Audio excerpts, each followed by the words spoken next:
Well, thank you all for being here today. Today we're welcoming Dr. Gonzalez Sanchez from Arizona State University, um, and he will be uh, talking about um, artificial emotional intelligence. I think I got the title right. Um, and there will be some time for questions afterwards. Thank you, Dr. Gonzalez Sanchez, for being here. And everybody, welcome him.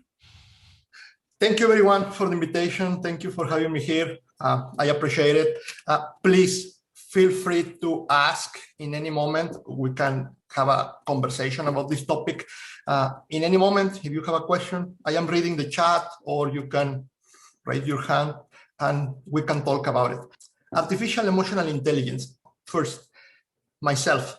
I am in Arizona right now, so it's early morning here.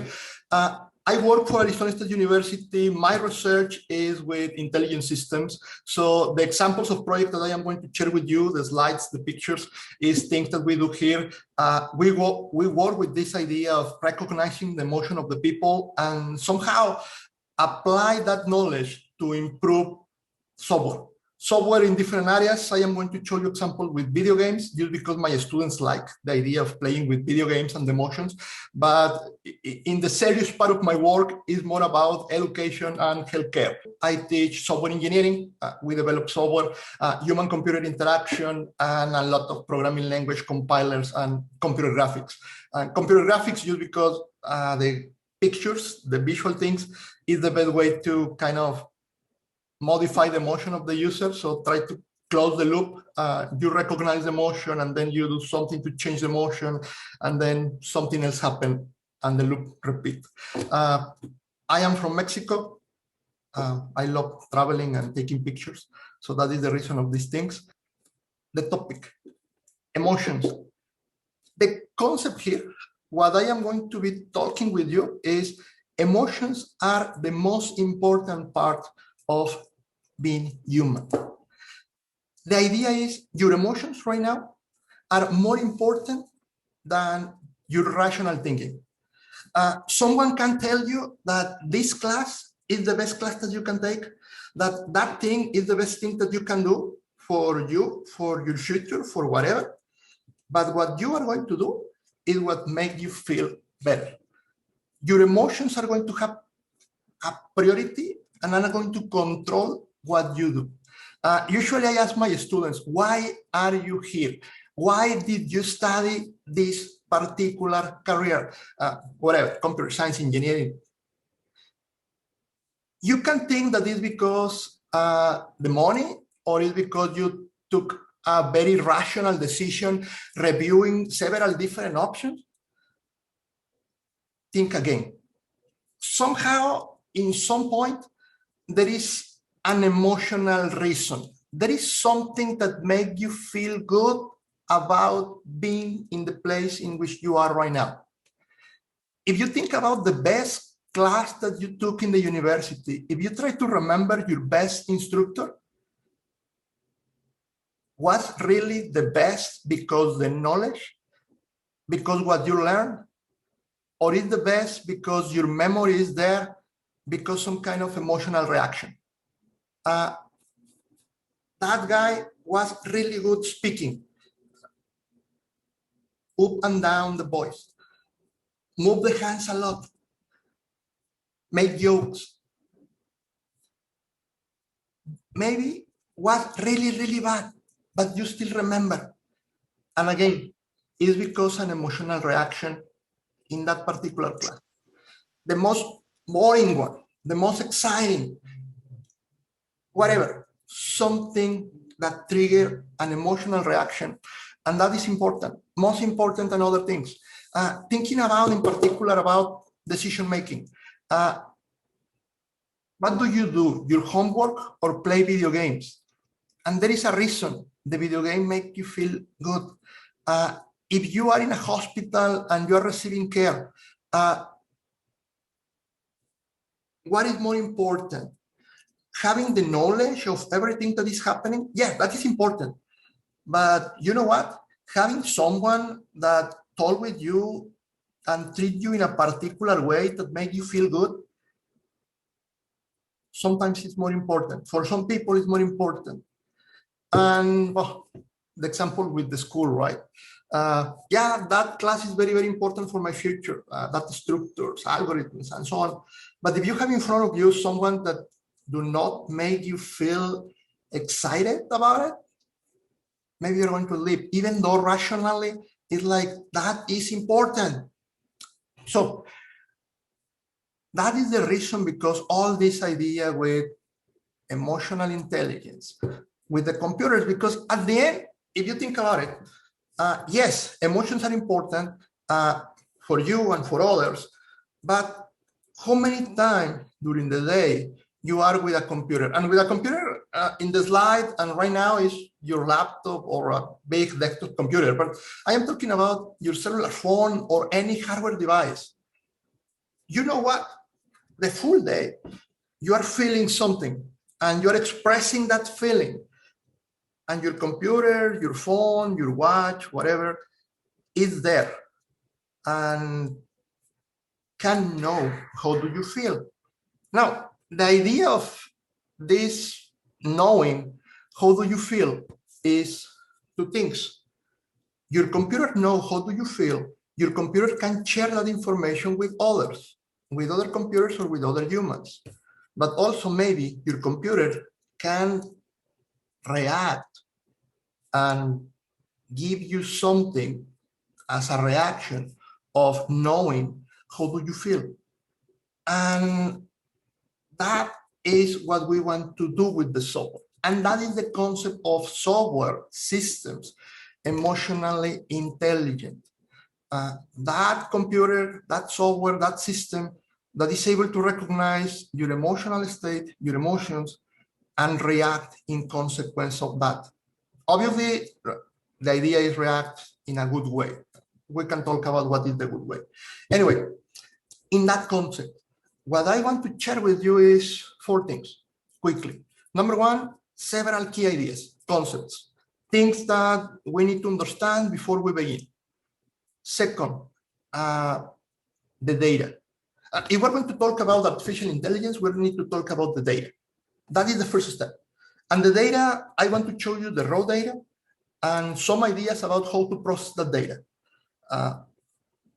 Different categories. I am going to give you some examples with the brain, with the face, with the eyes. There are more. I just want to put you in the path of research more about it and know about these things. Machine learning. If you're familiar with machine learning, and I can talk with you about neural network, random forest, and so on, I am going to tell you which of those you can apply in terms of which model is better to process which data, have a reaction. Now, the problem with the emotions is you do not have only one source of information. If you're thinking about how do he or she feels right now, if you are trying to figure out the emotion of a person, you really are checking several different factors, channels of information. One of the most important things that we need to do is to integrate that information. In my example, integrate the information from the face of the person, and maybe the posture and other things. The integration is also a challenge and is something that is algorithmically possible. I need to talk about fusion, and I need to talk about emotional models, how we combine the emotions from different sources and what happens if they are different. And finally, I want to share with you some pictures, some videos of projects, what you can achieve with this. So 4 things quickly. I am going to move fast because of the time, but in any moment, if you have a question, please let me know. Background. The first thing that I am doing here is talking about emotions. And we need to be sure that we understand what is an emotion, at least from the point of view of an engineer. I need to be clear. I have friends and people that work here that are from psychology, and we work together, obviously. But the definition that I'm going to share with you is the one that we can use as an engineer, as the data that we want to recognize. Obviously, in psychology, the definition could be a little bit more complex. So usually we talk about emotions, and I put the name here, but also you can maybe read emotional state, or better, affect, or affective state. The word that we use in computer science, in human-computer interaction, is this one, affect. And let me explain you why with an analogy, the closest thing that I can find to share this. Do you know about the colors in a computer? Do you know about the cube that is on the screen? Do you know that a color in the computer is represented like a value, and that is a value, right? Now, do we understand that in this cube, there are a lot of possible combinations of colors? If you think about in that cube, in your computer, at least you can represent 255 times 255 times 255 different colors, yes or no? All those colors have a name. Can you give me that number of names for all the different colors? Can you tell me what color is this one here, and what color is the one that is here and here and here? And to be honest, for most of the people, not surely for everyone, but for most of the people, that is blue.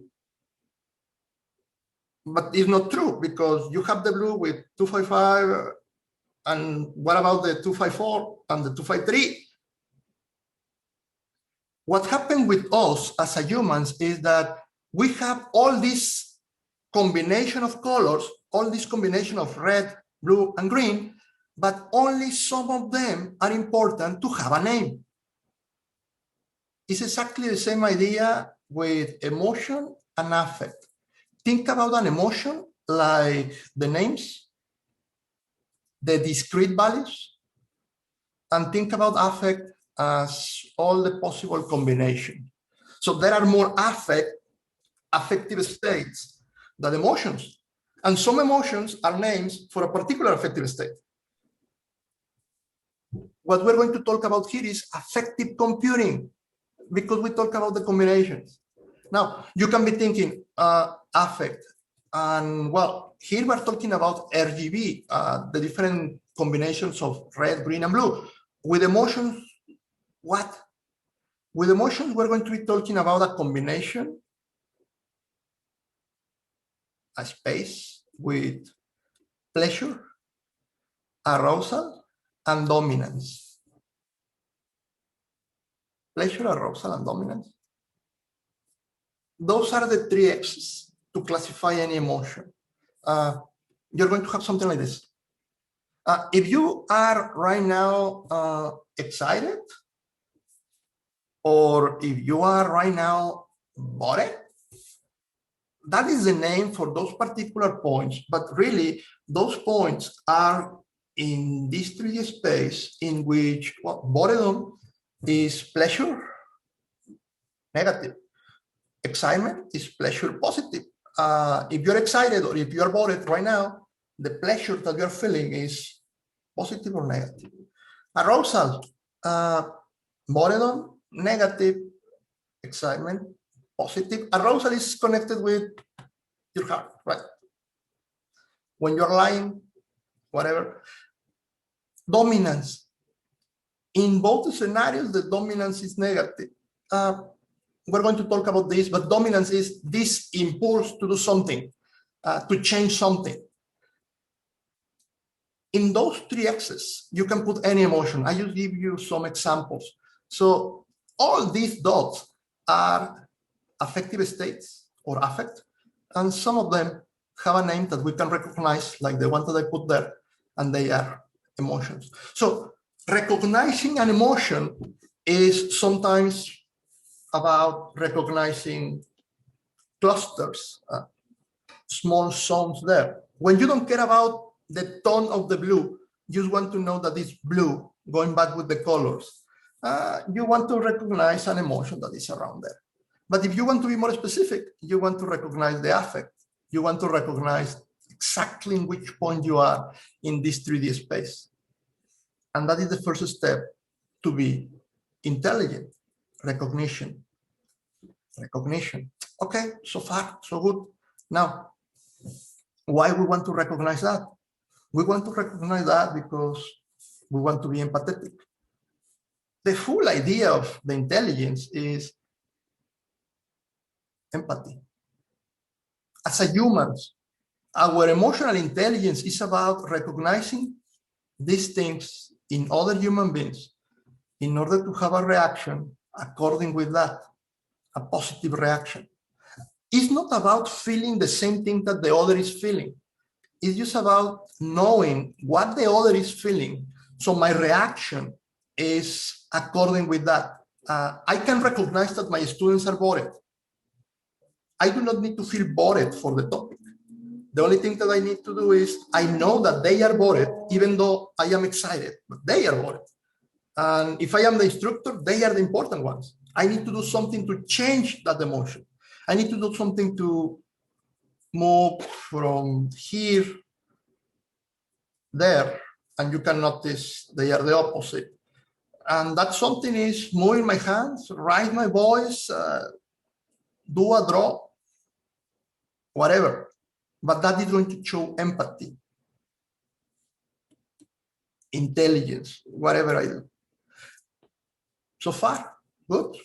Now, if you want to research about the background, all this is not new. All this emotion affect recognition start here. You can argue about it, but 97 with that book, Rosalind Picard in the MIT. It's not a new idea. It's kind of old idea. If you read the book, there is a description of several of the things that I am going to share with you, at least the original ones, the sensors, the algorithms, the key ideas. We're still working following that lead. Obviously, the beginning for that is human-computer interaction. This starts there. Right now, we are moving to software engineering and obviously machine learning. There are 3 fields involved in this. From 97, if you have time and want to read the paper, she explained the process, what happened, from start talking about emotions are important to establish this as a field in computer science. So you can follow what the title is suggesting about the paper. Another good read if you are interested in the topic. So an old idea with key element here. And obviously, 2 things that we can do talking about artificial emotion intelligence. Number 1, you can just improve the human-computer interaction with a particular software. You can get this data used to understand your user. I am going to show you examples in marketing. You can get this data and then figure out what happened with your customers, done offline things, or you can do intelligent systems, and hopefully that is the thing that you want to do. And with intelligent systems, we need a little bit of software engineering. In particular, we need to work with these adaptive systems, the systems that adapt according with some factor. And in this case, the factor is going to be the emotions. Okay, nothing hard here. What to do? The workflow. What we're going to do with the computer is the same thing that we do as a humans. If I ask you, can you tell me if your partner, your classmate, your coworker, your instructor, can you tell me if he or she is happy, sad, bored? Can you help me to figure out the emotion of that person? What are you going to do as a humans? The computer is going to do, or the idea is that the computer do the same that you do. What you're going to do is, number 1, sensing. Yeah. Use your sensors. What are your sensors? The most important, probably as humans, the eyes. You're going to look to that person. And you're going to look to the person and you're going to try to check the face, the body posture, and whatever you can figure out. Maybe you're going to touch the person. And when you touch the person, you're going to try to figure out temperature. The problem is that as a human, our sensors are limited. The best one that we have is the eyes. In a computer, the eyes, cameras, and probably better cameras than the one that we have as an eyes. Better in terms of the information that we can collect. Obviously, the human body is more complex and better than any computer, at least right now. But in terms of the information that you can get,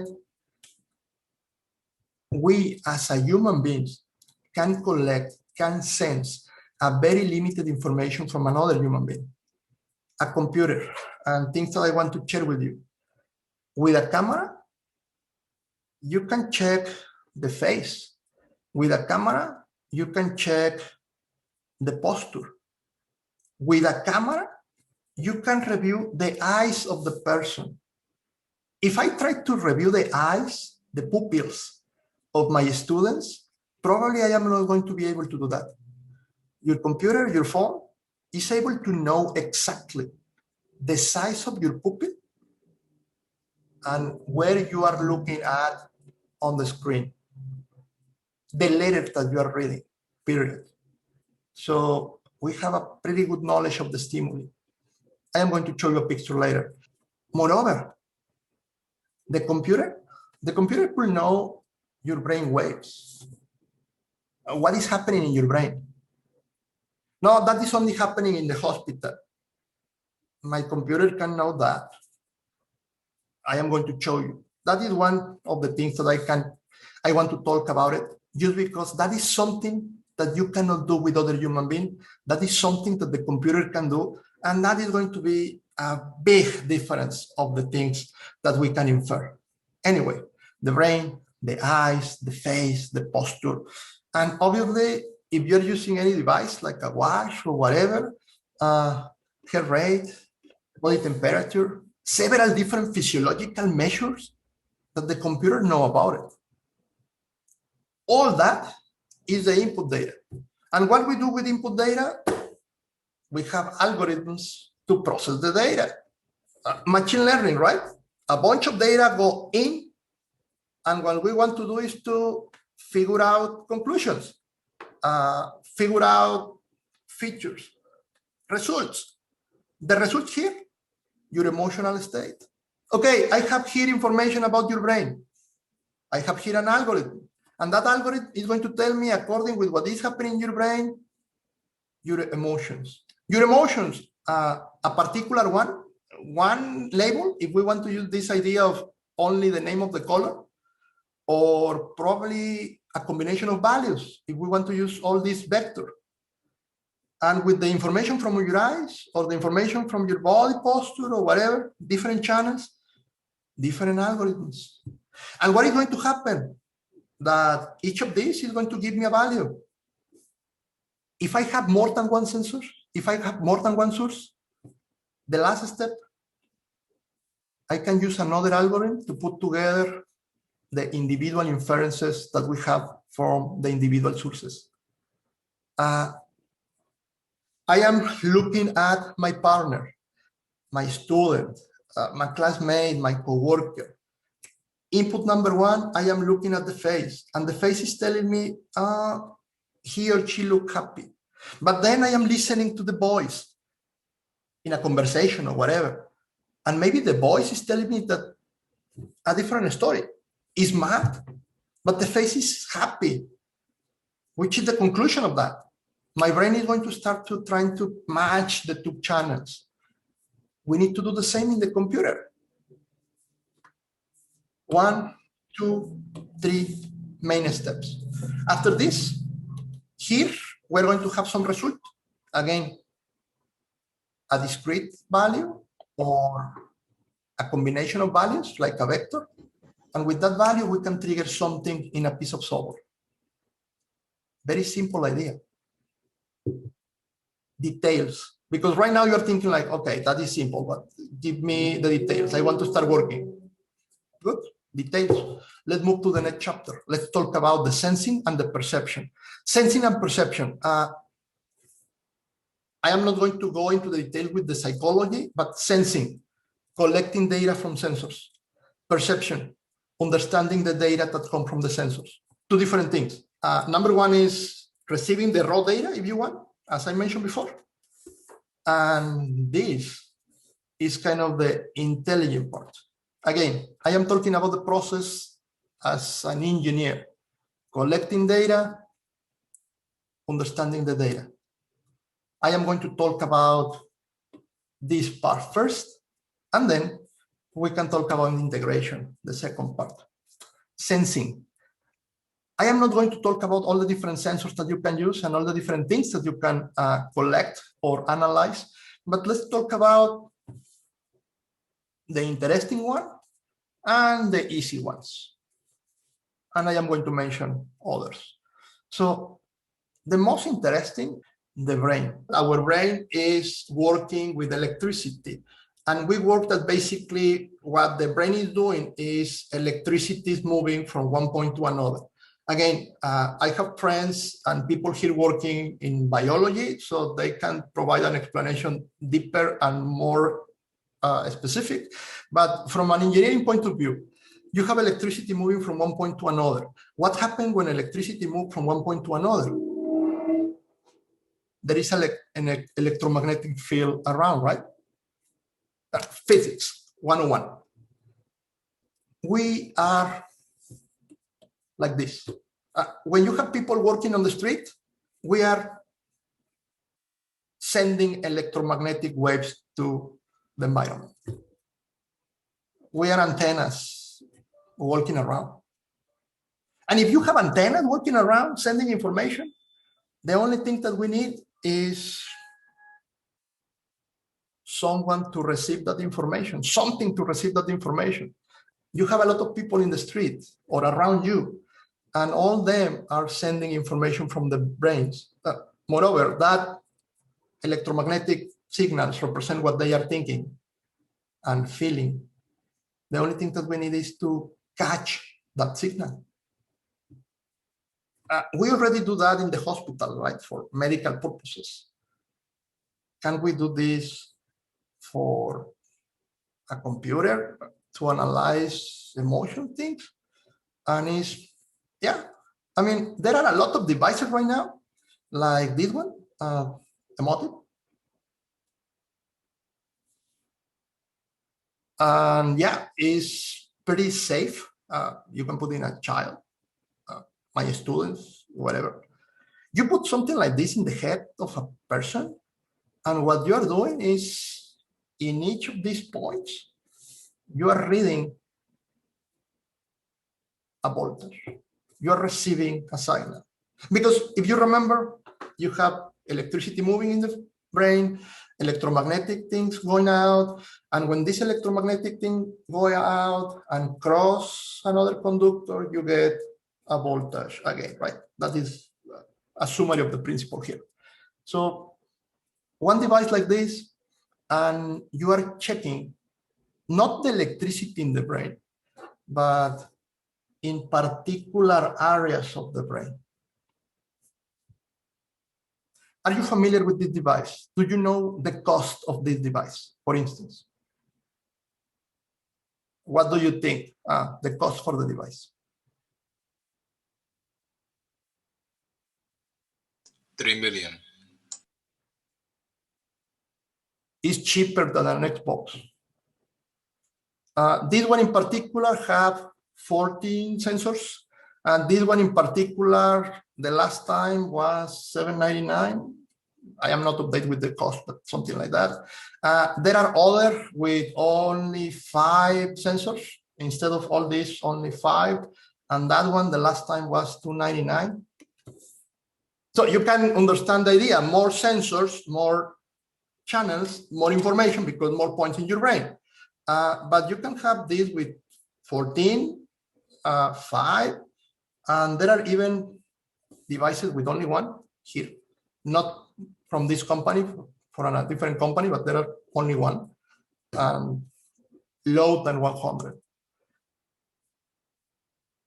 I mean, pretty good. And it's wireless, so you can put this in the person, and wireless is sending information to your computer, the closest one. And what can you do with this? Very interesting things.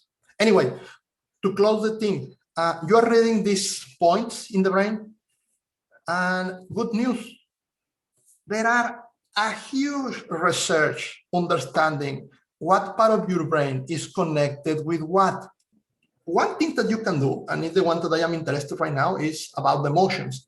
But even if you don't care about the emotions, for instance, activity in the back of your brain, record electricity in the back, is related with the visual activity. Moreover, in the front, we have problem solving. Problem solving, if what I ask you to read is something complex like math, or something that you need to understand, like a full story and connect the ideas or the people, whatever, there should be some activity here. Moreover, if there is a lot of activity in the front, that person is having problems understanding or doing whatever I ask that person to do. Visual, rational, emotions. Obviously, emotions are involved with several different things. It's not just one particular space. I am not going to go into details, but just imagine that you have information about these points, and that is the input for your data mining algorithm, and the output is going to be your emotional state. Quick examples. This is how the information looks like from the device. You can notice there are a name for a particular point. Each of the points that I show you in the brain have a particular name, so they are a particular column. This is the timestamp, and as you can notice, it's just numbers. And yeah, the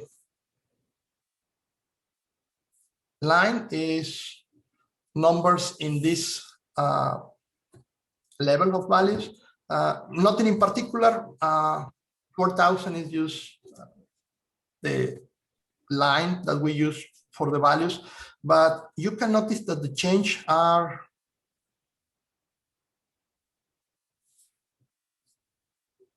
voltage in your brain, the activity of your brain. This is your input. From this, connect with the labels. We do not need to do this. For instance, this device, what the people working on this did is collecting data from a bunch of people in different emotional states. I know that this person here is sad. I collect the data, I label the data, and then we create a model. And they sell the device, and they also sell the software, the model. With only the device, without doing anything, you get also this.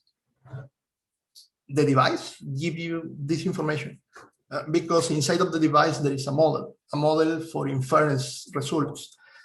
The device itself is able to detect excitement, engagement, meditation, frustration. The numbers 0 to 1, 0 to 1 probabilities. But there are several numbers in the same line. Yeah, you as a human being, you are not feeling only one emotion at a time. That is not true. You are a combination of emotions. And you are a combination of emotions, and the best thing that a human being can do is try to guess what is your emotion right now. The computer is doing the same. And this guessing is what we call machine learning, right?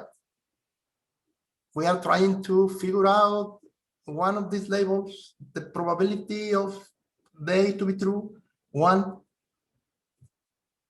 from the data that is going in. Now, just to give you an idea of what is happening, the data, this one, you have a total of 14 channels.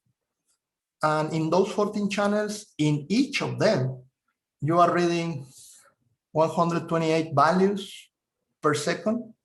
So a total per second, a total per minute, a total per hour.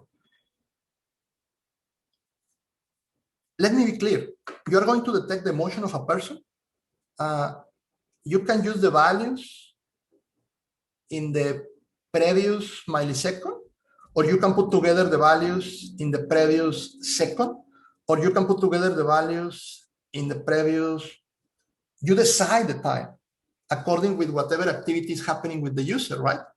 So time selection. Just to give you an idea about what's happening 1 hour, what's happening 1 second. Up to you selecting the time, well, to the researcher, to your software. This is the raw data. When we go to values with results, the model that comes from with this device is going to give you something like this. Again, you can create your own model with the raw data, but the device comes with something. 5 reports, 5 emotions, as I showed you before, these 5 columns. And those 5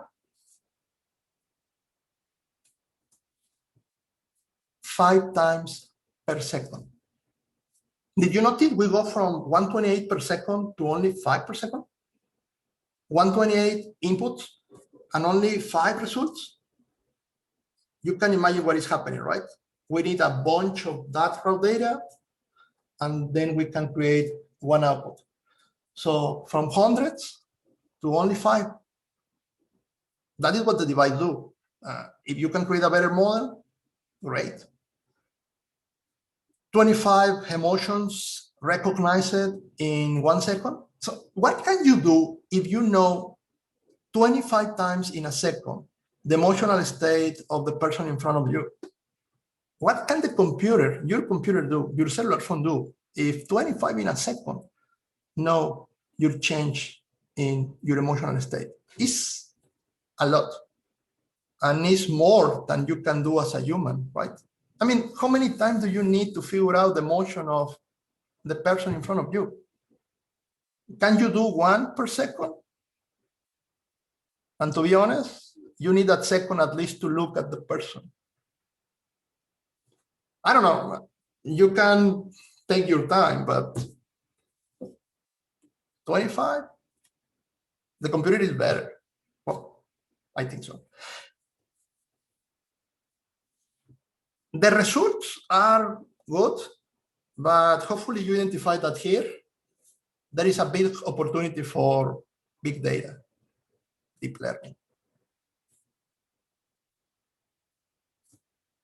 The system, one of them looks like this. The people using the device, and you get these reports real time, the plots,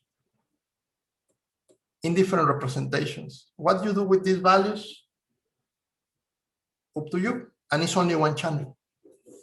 Good. Now, machine learning, if you want to play with the data, do you know these 2 guys? Random forest neural networks? Hopefully, yes. If not, I am sure that you can Google it. Those 2 are tools that you can use to process data that comes from the brain. Well, that is our experience. When you work with this kind of information, for us in particular, this one have been very good. Next, moving. Okay, the brain. That is powerful. But you know what? I do not have that device, and I do not want to use $700 or $300 to get one of those. So if I do not have the sensor, bye. You have a camera. Your computer have a camera. Your cellular have a camera. And you can check the face of the people, the face. Quick summary. All the faces have exactly the same configuration muscles. And just because our face have exactly the same muscles, the number of expressions that we can create with our face is just the same. Doesn't matter if we are young, old, a woman, a man. The things that are going to happen in your face are the same combinations. And you know what? In 78, someone had the idea of documenting all these different combinations, and we have this facial action units. Action units, yeah, all these different things that could happen with your face.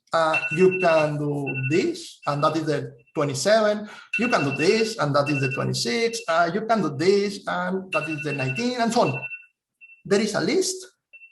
You can use a camera, and with the camera, what you can do is try to figure out this. These are the labels for the output of your algorithm. What is the input? Pictures of your face. From a picture of your face or from video, input, figure out the action units. Easy. Now, next, using the action units, you can figure out emotions. Because if we think about happiness, a happy face is a combination of these numbers. A happy face is something that have this and etc. 3 action units, 3 of these represent happiness. Sadness, another group. Excitement, another group. From pictures to action units to emotions.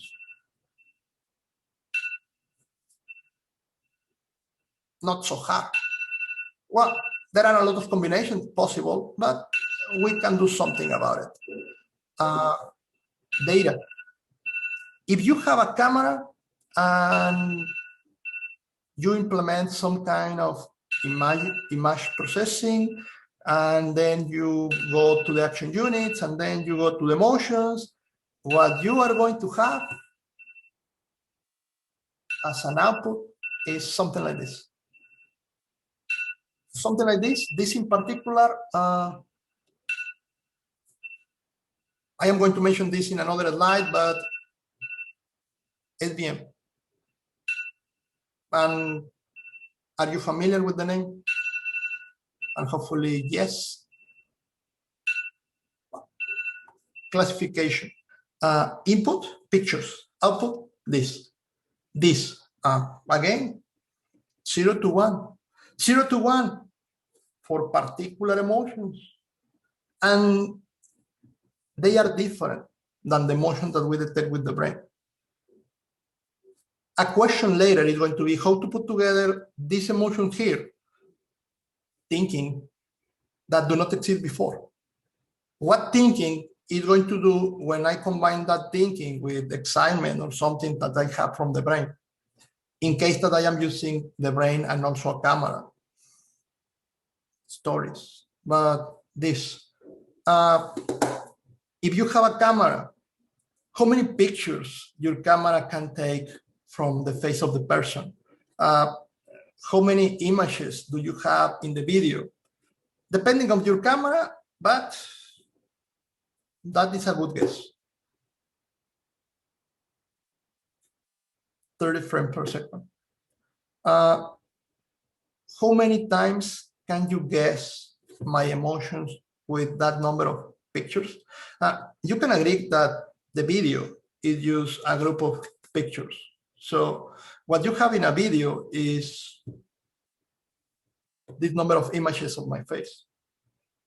With that and this particular tool, you can figure out the emotion 10 times. Are you telling me that the only thing that you need is 3 images, and with 3 images you can do the full process, and with the full process you can give me a guess of the emotional state of the person? Yeah. 3 pictures, facial attribute units, and emotions, and I have enough data to work with. Per minute, per hour. Use with your face. It looks like this. Real time, the face of the person, just like right now. Real time, you identify the eyes and the nose, and these particular dots, the eyes, these particular dots around the mouth, open. And just like before, we have the plot of the motion, we have the data. What you do with that, up to you. This particular software, support vector machines, again, is not the only one. It's a classification problem. There are several different options. In particular, one that is well documented to solve the problem of emotion from the face, support vector machine. So you can research about it. Your data, pictures, your output, what I show you, 0 to 1 possibilities.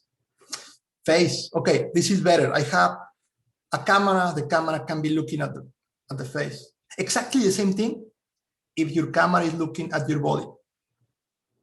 Same principles. Now, instead of the face and the muscles, you can think about your skeleton. And with the skeleton, you can think about, there are different postures that you can have, but the number is limited. What your posture represents about your emotional state. And you can agree, if you have been in a classroom, that is kind of simple to identify a student that is bored from a student that is interested, thinking about the body. You are in front, trying to listen and catch the ideas, or you are using the chair back like, I don't care. Your body is speaking, the same process that you follow with the face. Okay, moving forward, something more specific. Not only with the motion, but something that we can put together with emotions. Your eyes. What are you looking at?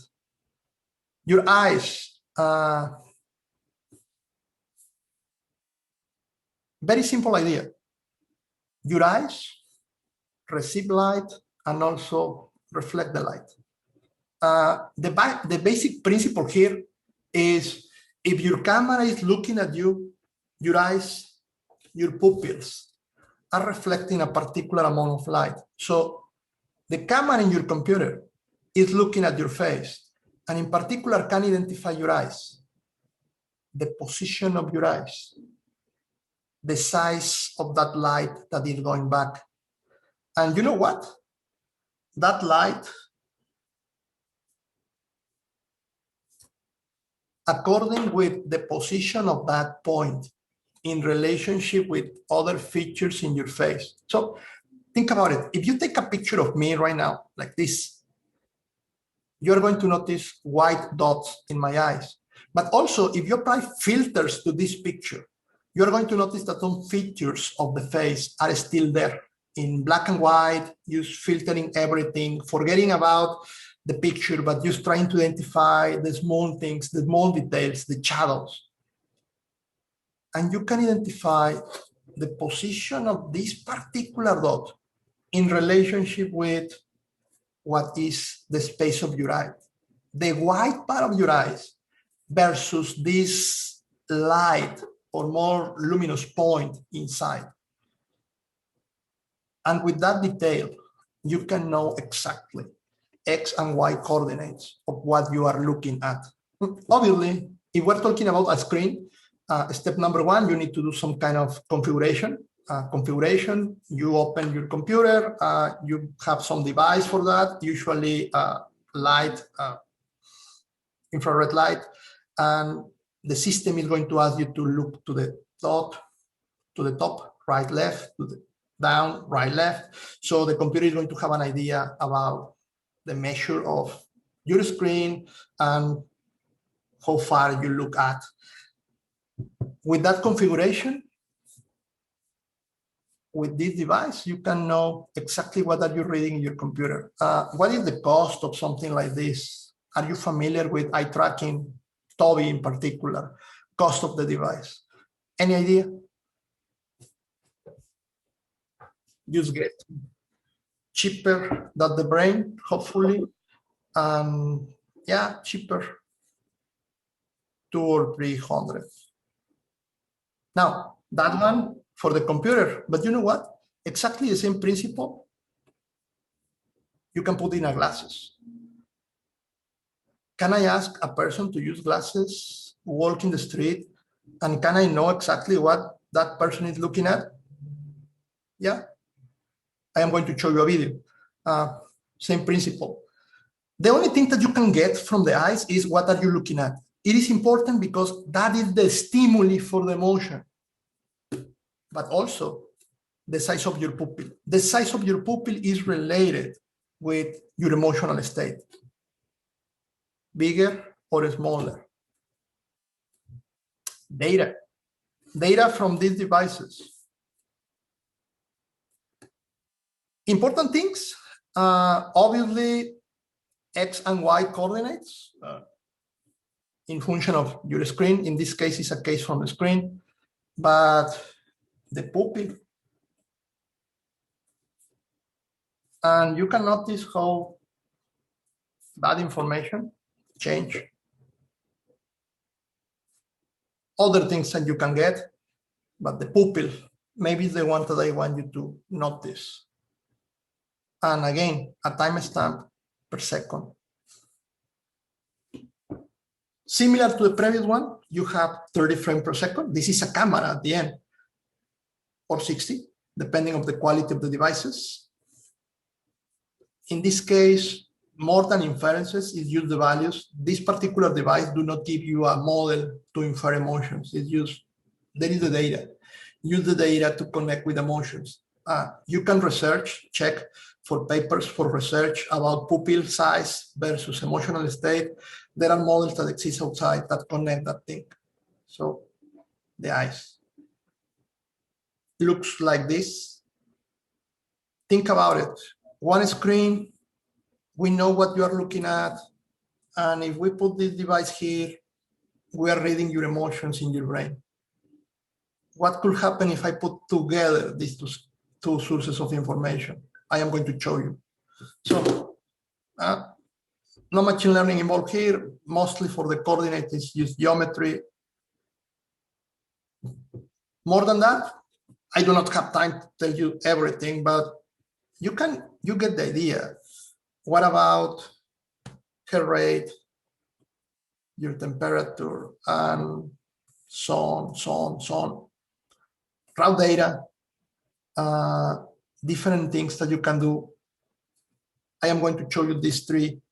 In a mouse, if you have a sensor that can measure the pressure that you put in the mouse, the pressure that you put in an object, the mouse, the keyboard, that is also a factor that can help you to identify emotions.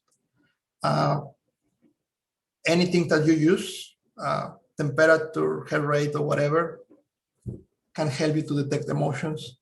Your chair, the pressure of your body over the chair is an indicator of your posture and therefore your emotional state. So something that's simple like sensors here and sensors here for the back and the seat, that can help you to infer emotions. And you can be thinking, really? Yeah, there are papers, Rosalind Picard in particular, using these sensors to detect emotions. They work.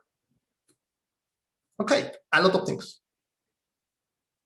Each of those devices, different sample rates. Each of those devices, different information that you can get.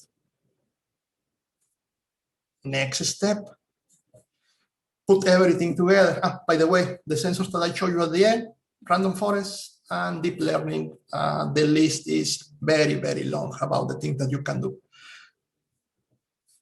Next, we want to put things together. Put things together, two challenges. The fusion of the information and the model.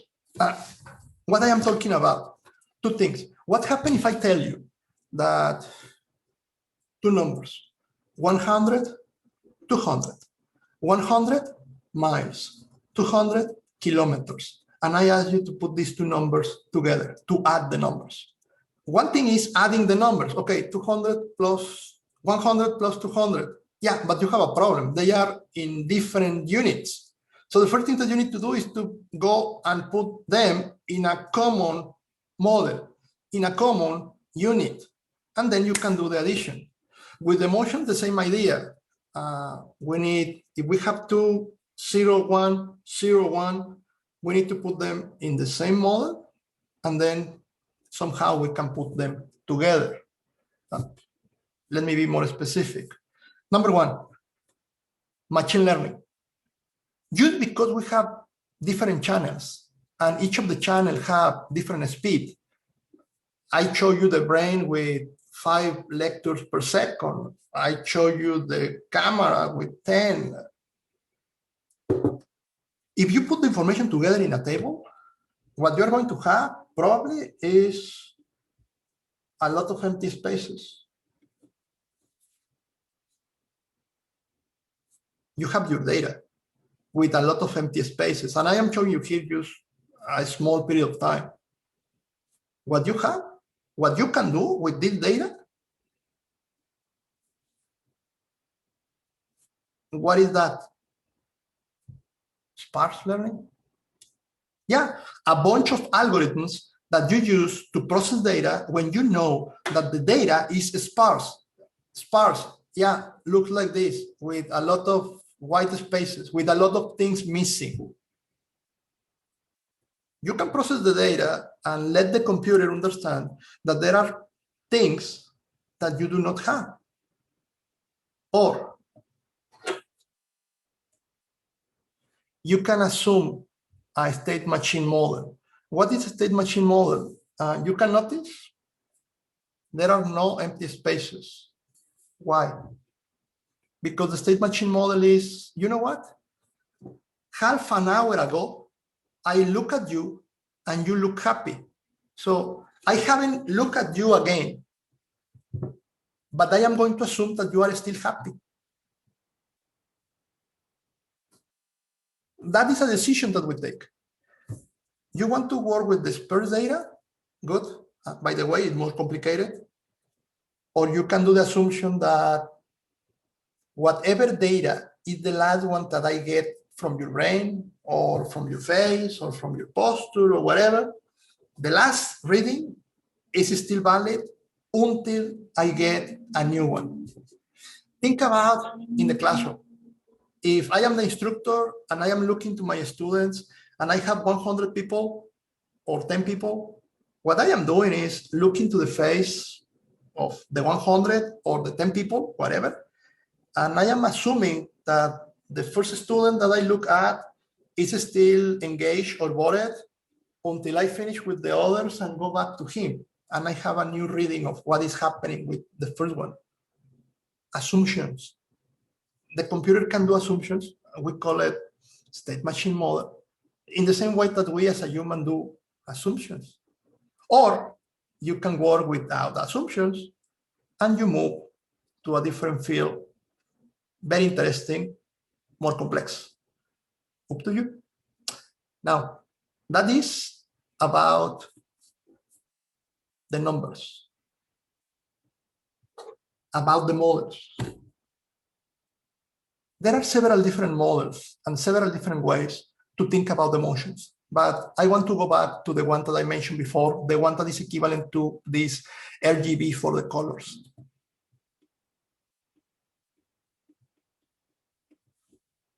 The PAT model, the pleasure arousal dominance model. The pleasure arousal dominant model is the one that represents the emotions like this. And just imagine that you have a reading of a person, and that reading is boredom. And boredom is equivalent to this vector with 3 negative values. And then in the next time that you go and check the data from that person, what you have is a reading of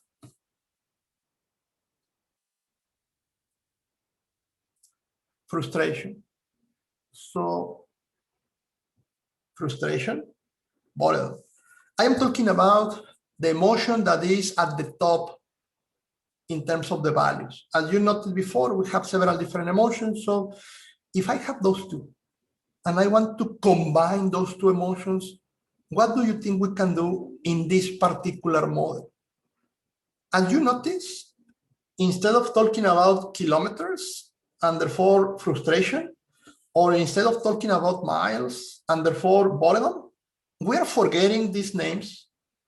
And what we have is a vector here that is negative, positive, negative. I am not using values, use symbols. And here, negative, negative, negative. We move from a name to a vector. And what we have now is two vectors. What do we do with two vectors if we want to put them together? It's simple, right? If I ask you to put frustration plus boredom, it's like, I have no idea what is the result of combining frustration and boredom. However, if I tell you to put together two vectors, addition of vector is something that we can do. It's something that the computer can do. Moreover, it's something that the computer is expert doing.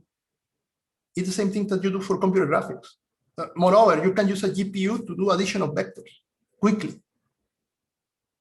Something that we do is to move emotions from the names that are what I show you with the sensors.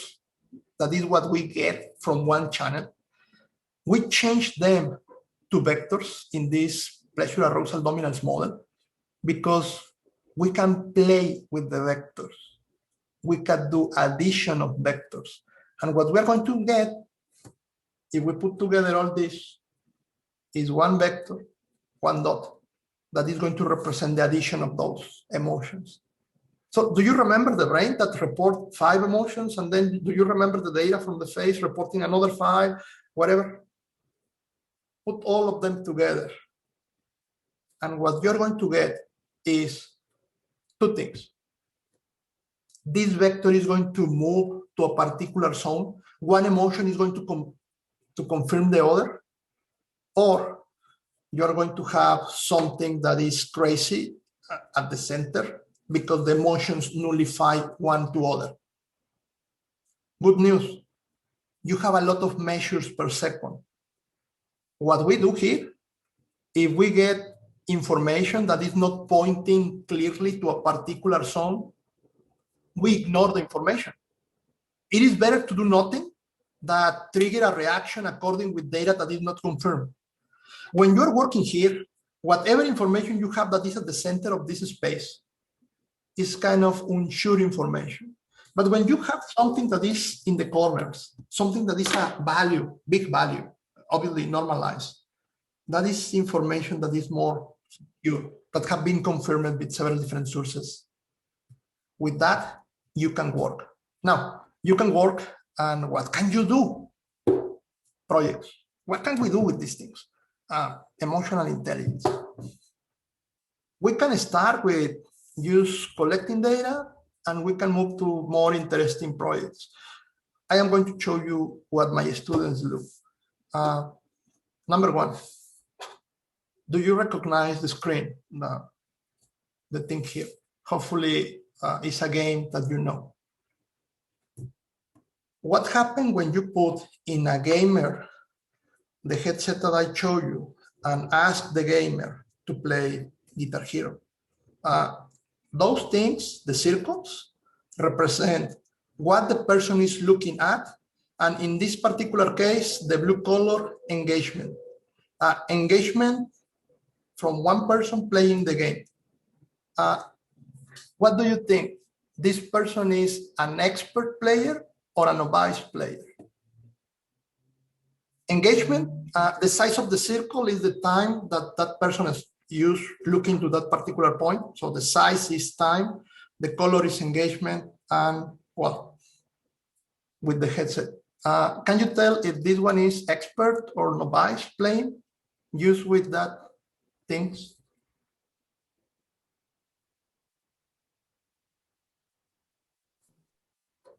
Seems like an expert, maybe. Is an expert or not?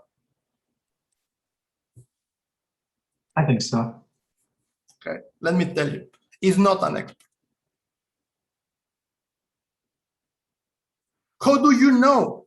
Because he's looking all these things. Moreover, check these times there. When you compare this with an expert is 1 point.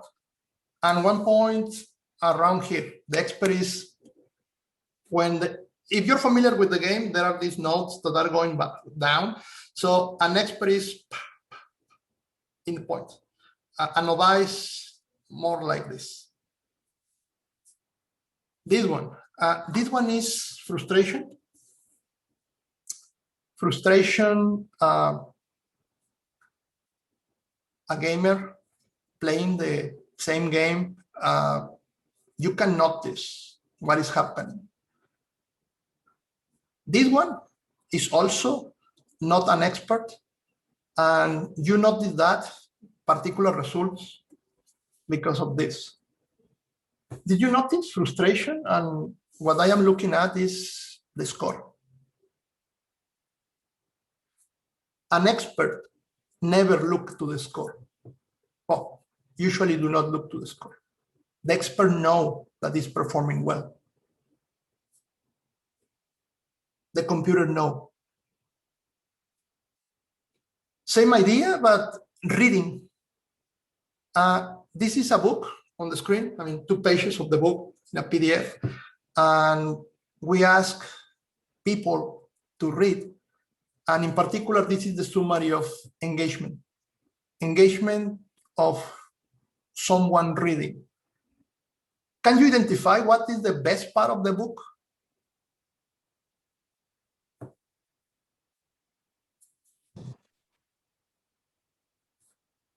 Can you think about asking a person to read this and then asking the person, can you tell me which part did you like more? How many times the people is going to tell you the truth? How many times the people is going to tell you what they think you want to know? The computer knows better than another person asking you. This is what you are reading. And in that part is in the part in which you feel engaged. And the computer do not need to know what is the content of that paragraph. Frustration.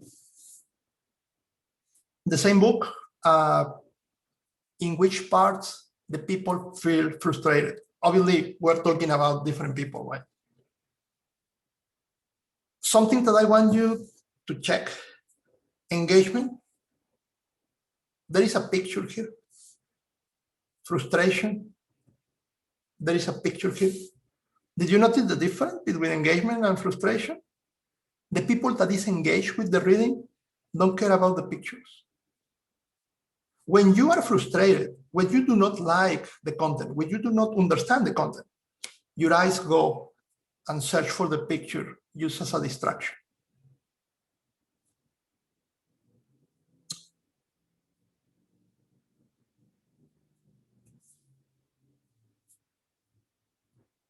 Remember the glasses that I mentioned before?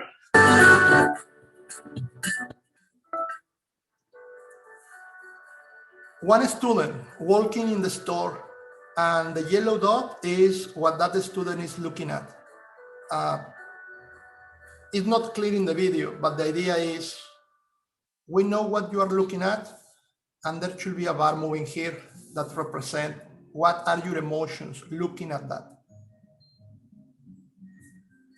You want to know the best thing to put in your store. You want to know what things in your store create excitement in the people or engagement, or in which point a customer gets frustrated. You do not need to ask surveys or questions. This is, again, the student, the glasses, the headset. In some point in the video, you're going to notice the student go take an item and review the price. And what you notice in the price is frustration go up when you look to the price. And you can figure out like, okay, this is not a good price for this item, or somehow it's not the price for that particular customer. You can notice the person looking to other persons. In this case, is a male student looking to female people around, and the emotions change. The problem is not if the computer can identify your emotions. The problem is what could happen with that information inside of the computer. what this computer know about this customer is more than you can get by any other means, more than what you can get asking the people or even looking to the people in the cameras of the store. You get everything. Different example, more than something real time. You can put the input and you can connect your input, your emotions to an avatar. If you're familiar, this is Second Life. You can have your avatar and interact with other people. If you connect your brain with the avatar, what you can have is really showing other people how do you feel. And in this particular case, we connected boredom, excitement with some actions with the avatar. So it's just kind of showing you that project. Anyway, avatars, video games, there are a group of students that do a Pac-Man that use the motion to change the level of difficulty of the Pac-Man. There is a video about that. Games that can help you to identify your emotions. There is a group of students that do this for meditation. And if it's a labyrinth, if you can meditate, if you can relax yourself, then you get these doors that open. So the game is easy for you if you can match the emotional state that the system is asking you to do. So a game to play with this. If you combine this with virtual reality, you can be using this device, the Oculus, and you can somehow recognize your emotions. And you can imagine that being in a virtual environment, you can not only recognize the emotion, but you can really trigger and change the emotion of a person because that person is totally immersed in a different place. So I am going to stop here. I would like to receive questions. If you have, I am going to be happy to answer. And this is just a sample of project that you can do. Thank you, guys. So questions?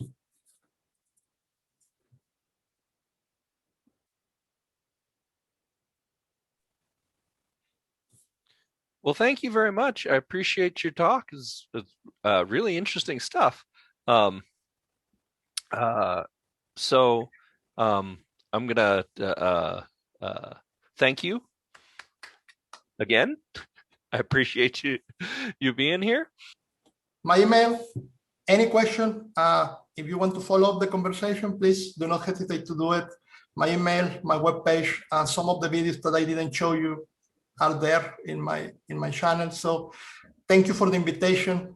Thank you for joining us, and thank you all for coming.